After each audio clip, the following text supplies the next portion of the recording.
یہ پرچی ہے کہ ڈاکٹر ذاکر نائک صاحب کے بیانات لوگ سنتے ہیں.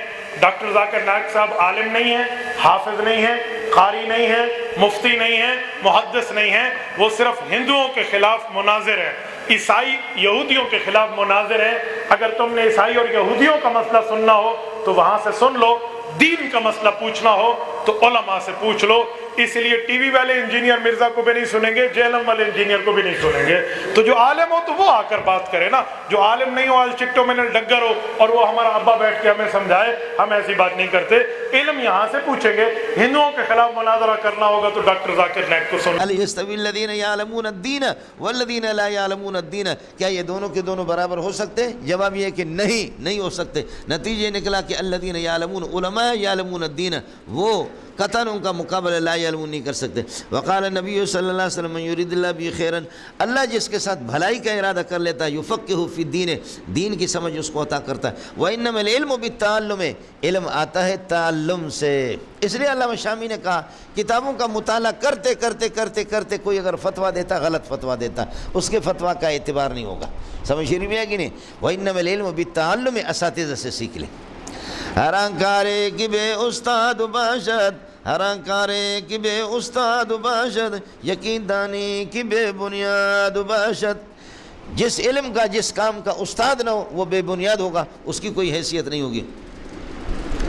وقال ابو ذر، حضرت ابو ذر رضی اللہ عنہ فرماتے ہیں لو وضعتم السمسامۃ علی ہادی. اصل کیا تھا مولانا؟ حضرت ابو ذر، اتھے سنو، حضرت ابو ذر فقیر آدمی تھا.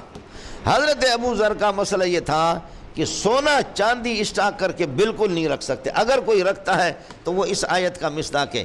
والذین یکنزون الذهب والفضة ولا ينفقون فی سبیل اللہ، جو سونا چاندی کو اسٹاک کر کے رکھتے ولا ينفقون، خرچ نہیں کرتے، فبشرهم بعذاب علیم، سونا چاندی اسٹاک نہیں کر سکتے.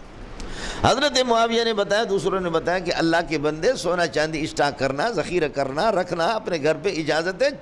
جو لا ينفقون کا معنی لا ينفقون منہما، ان میں سے خرچہ نہیں کرتا، زکوٰۃ نہیں دیتا ان کی. تو ہم زکوٰۃ دیتے ہیں، 40% جب زکوٰۃ دے دیا تو 39 کو اسٹاک کر کے رکھنا ہمارے لیے. فرماتے نہیں، قرآن کہہ رہا ہے بے ایمان آدمی ہے پھر یہ جہنم میں جائے گا. لڑائی رہتی تھی مالداروں کے ساتھ مستقل. حضرت ابو ذر رضی اللہ تعالیٰ عنہ کی لڑائی تھی، اجازت نہیں دیتے تھے. حضرت عثمان نے فرمایا کہ آپ جو ہے نا اس زکوٰۃ کے ان مسائل پر آپ گفتگو نہ کریں. بات صرف یہ تھی کہ ان مسائل پر، ایک خاص شعبہ پر، اس پر حضرت عثمان امیر المومنین تھے ان دنوں میں، انہوں نے پابندی لگا دی.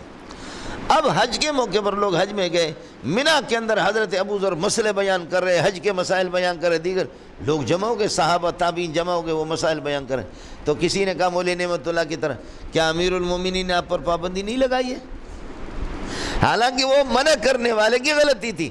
امیر المومنین نے کسی خاص شعبے میں، اس میں، باقی عام حج کے مسائل، دیگر مسائل ان پر تو پابندی نہیں.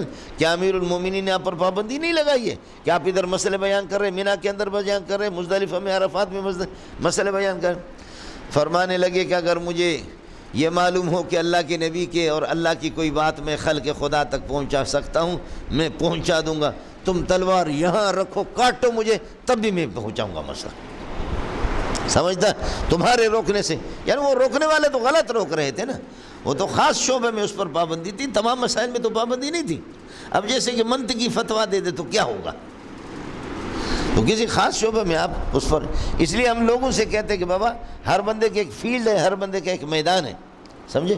لہذا ڈاکٹر ذاکر نائک کے بارے میں پوچھتے تو میں لوگوں سے کہتا ہوں کہ بھائی یہود و نصارہ اور ہندوؤں کی کتابوں میں اس کی مہارت ہے، ہزاروں لوگ اس کے ہاتھ پہ مسلمان ہو گئے. ٹھیک ہے، وہ پینٹ شرٹ پہنتا ہے جس طرح پہنتا ہے، لیکن اللہ پاک نے بہرحال ان اللہ لا یؤید ھذا الدین بالرجل الفاجر، فجار سے بھی اللہ دین کا کام لیتا ہے.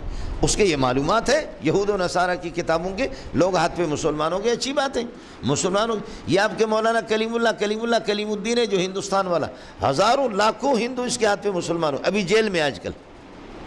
یہ کوئی خاص مستند عالم نہیں ہے، یہ کوئی خاص مستند عالم نہیں ہے. اللہ نے بڑا کام.